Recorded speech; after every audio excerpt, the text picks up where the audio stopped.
Hey yo yo yo, salut les turfeuses et salut les turfeurs, bienvenue pour un nouveau pronostic de Benoît Requin. Ok, place au pronostic du quintet du vendredi 6 décembre direction Paris-Vincennes pour le prix Brasilia. Trop attelé, 2100 mètres, départ autostart, 16 partants, réunion 1, course 4, indice de confiance 2 sur 5. Petit retour sur le quintet de ce mercredi, il y a eu du trouble fait à l'arrivée et cette vidéo je la tourne avant l'arrivée du quintet de ce jeudi et je reviendrai dessus demain. Ok, c'est parti, on commence le pronostic et on commence avec le numéro 1, c'est Job du Persil et on écoute Gilles Currens. Sa rentrée dernièrement n'était pas terrible, c'était assez décevant même, même si je savais qu'il n'était pas prêt. Maintenant, Job du Persil est un peu plus dur à préparer que certains chevaux. Il n'a pas trop travaillé depuis car il court rapproché. Il est bien, mais va encore manquer d'au moins un parcours pour se montrer compétitif. Là, il est ferré, il y a très peu de chances qu'il participe à l'arrivée. Ouais, bon, on l'a compris, on peut le rayer. En tout cas, faudrait vraiment pas mal de défaillances de chevaux en vue pour qu'il puisse espérer gratter la 5e place. Moi, ce numéro 1, je ne l'ai pas retenu, j'en ai préféré d'autres. On passe au numéro 2, Jovial au fort, et on écoute Christian Bijon. Alors, Jovial au fort, il courait très bien dernièrement. Les 2700 mètres n'étaient pas sa tasse de thé, mais il vient de très bien s'y comporter avec un bon chrono à la clé. Il adore ce tracé de vitesse. Donc avec un bon numéro derrière l'autostart et un parcours favorable, il est envisageable pour la victoire finale. En plus, il est hérité d'un très bon numéro, le numéro 2. Tout est réuni pour qu'il termine sur le podium et même sur la plus haute marche. En tout cas, c'est le classement que je lui attribue, la plus haute marche de ce podium. On passe au numéro 3, Job des louanges, et on écoute Christophe Flearden. Job des louanges a eu un souci de santé, on a pris notre temps. Le cheval a repris l'entraînement depuis 2 mois et demi et ne sera pas encore prêt pour cette course. Il faudra le regarder courir. Après 2 courses dans les jambes, il devrait être opérationnel. Il sera à suivre en deuxième partie de meeting. Bon, moi, ce numéro 3, je ne m'attarde pas sur ses chances, je ne le retiens pas. On enchaîne avec le numéro 4, c'est Jasmin Blanc, et on écoute Emmanuel Allard. J'ai évité de le courir là durant les chaleurs cet été et Jasmin Blanc n'était pas dans l'ambiance à l'occasion de sa rentrée avec ses fers. Ici, je le présente pieds nus. Il est dans sa catégorie, découvre un bon engagement en première ligne. Pour autant, les 2100 mètres ne sont pas vraiment son truc. Il va faire son possible pour essayer d'accrocher la 5e place au mieux. Bon, il n'est pas sur sa distance favorite, ce numéro 4 que je n'ai pas retenu, mais il est à l'arrière de ma petite liste des possibles troubles faits. On passe au numéro 5, Jetpack, et on écoute Charles-Antoine Marie. Écoutez, Jetpack me paraît aussi bien à main droite qu'à gauche. Voilà, bon, ce n'est pas forcément le vrai cheval de grande piste, mais l'engagement est idéal. De ce que je peux juger le matin à l'entraînement, il me paraît opérationnel, même si j'ai besoin d'apprendre à le connaître encore. Je le plaque des antérieurs, je m'attends à une bonne sortie. Ouais, je m'attends aussi avec une bonne sortie avec ce numéro 5, Jetpack, qui est hérité d'un excellent numéro. Moi, je l'ai gardé en bout de combinaison. On passe au numéro 6, Jack des Malboro, et on écoute Grégory Torel.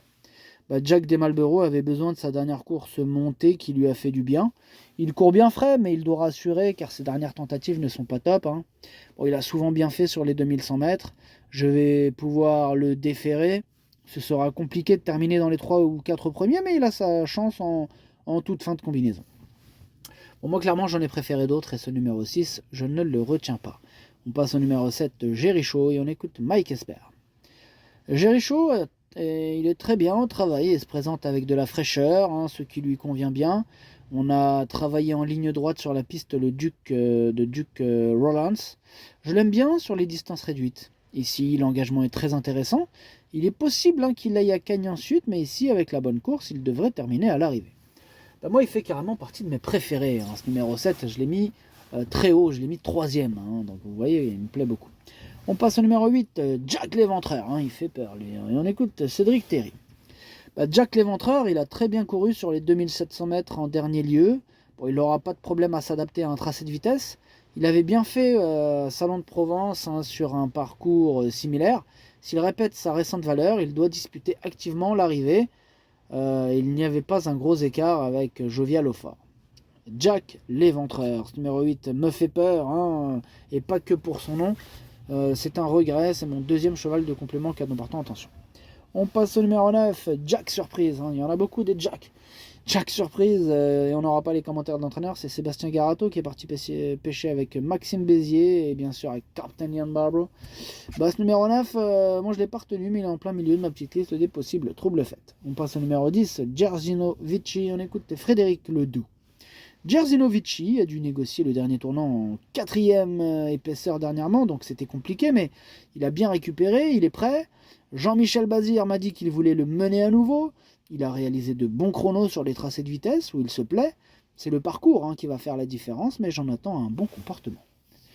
Ouais, moi il me fait vraiment peur ce numéro 10. C'est d'ailleurs lui mon gros regret. C'est lui mon cheval de complément cadenas portant. Attention, possible cassage en vue. On passe au numéro 11. Jojo Toon, si on n'aura pas les commentaires de l'entraîneur. C'est Maxime Bézier, on l'a dit tout à l'heure, il est parti pêcher avec ses amis à Musto-Bien. Bref, ce numéro 11, lui par contre il me plaît bien. Je l'ai gardé à la 6e place de mon prono. On passe au numéro 12, Giacomo Bello, et on écoute Thomas Lévesque. Giacomo Bello, dernièrement, il n'a pas été forcément malheureux, il était bloqué dans le tournant final, mais je l'ai mené de façon un peu trop offensive, et cela lui a permis de souffler un peu. Bon, il n'était pas encore tout à fait prêt, cette sortie lui a fait le plus grand bien, il revient sur les 2100 mètres, qui lui conviennent parfaitement, il doit subir dans le parcours, mais il dispose d'une belle chance. Il dispose d'une belle chance, moi je dirais même d'une très belle chance, moi je l'ai carrément mis 2e, il fait partie de mes préférés. On passe au numéro 13, Jour de gloire, et on écoute Ernaud Zirmet. Jour de gloire est en forme, son vrai parcours c'est 2100 mètres. Il a toujours bien couru sur ces 2100 mètres. Sur plus long, il tire trop et il a un peu de mal dans la montée, ce qui explique que ses résultats soient moins bons. La course se présente bien et semble dans ses cordes. En bénéficiant d'un bon parcours, il peut trouver son jour de gloire. Il peut trouver son jour de gloire. Et oui. En tout cas, ce numéro 13, moi, il me plaît beaucoup. Je pense qu'il peut faire mal et je l'ai mis 5e. On passe au numéro 14, Jaguar de Carré. On écoute Emmanuel Allard. Écoutez, Jaguar de Cara n'a pas la bravoure de Jasmin Blanc, mais il est pourvu de beaucoup de qualités. Lors de ses 2 dernières sorties à l'atelier, il n'a pas pris le tournant final. Dernièrement, avec un enraînement aux montées, c'était mieux. On va lui en mettre un aussi au sulky. Il est en seconde ligne, mais je compte sur lui, il a un moteur. Il a un moteur, Jaguar de Cara. Moi, ce numéro 14, je ne l'ai pas retenu, mais c'est lui le chef et le capitaine de ma petite liste des possibles casseurs de tickets repérés. Attention. On passe au numéro 15, c'est Jitras de Well, et on écoute Kevin Leblanc. Jitras de Well a gagné plaisamment et dans un bon chrono il y a 2 semaines sur les 2700 mètres. Le raccourcissement de la distance ne va pas le déranger. Il avait d'ailleurs bien fait sur ce parcours l'hiver dernier. Il a besoin d'un bon déroulement de course, mais il est au top et son driver nous a gagné 4 courses en une semaine. Sa place est dans le quintet. Je suis d'accord avec lui. Moi je l'ai gardé ce numéro 15 en toute fin de combinaison. Et on termine avec le numéro 16, c'est John Kiss Mines. On écoute Sébastien Erano. Écoutez, le retour à Vincennes a été très satisfaisant pour Jenkins Means sur les 2100 mètres. Sur la grande piste, je le préfère nettement sur les parcours réduits. Bon, on est en seconde ligne, mais le plus gros désavantage réside dans le numéro 16. Je le défère malgré tout des 4 pieds. Bon, il est resté en bonne forme et a surtout fait de l'entretien. Le déroulement de course aura son importance. Attention, ce numéro 16, qui a tout à fait sa place dans le quintet. Moi, je l'ai mis 4e. Attention à lui.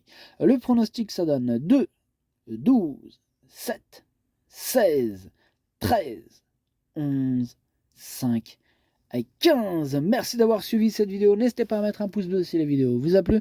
Pour accéder à tous mes tickets pour la course du quintet, rendez-vous directement en description de la vidéo. À jouer avec modération. Bonne chance. Chopez-le-moi. Ciao.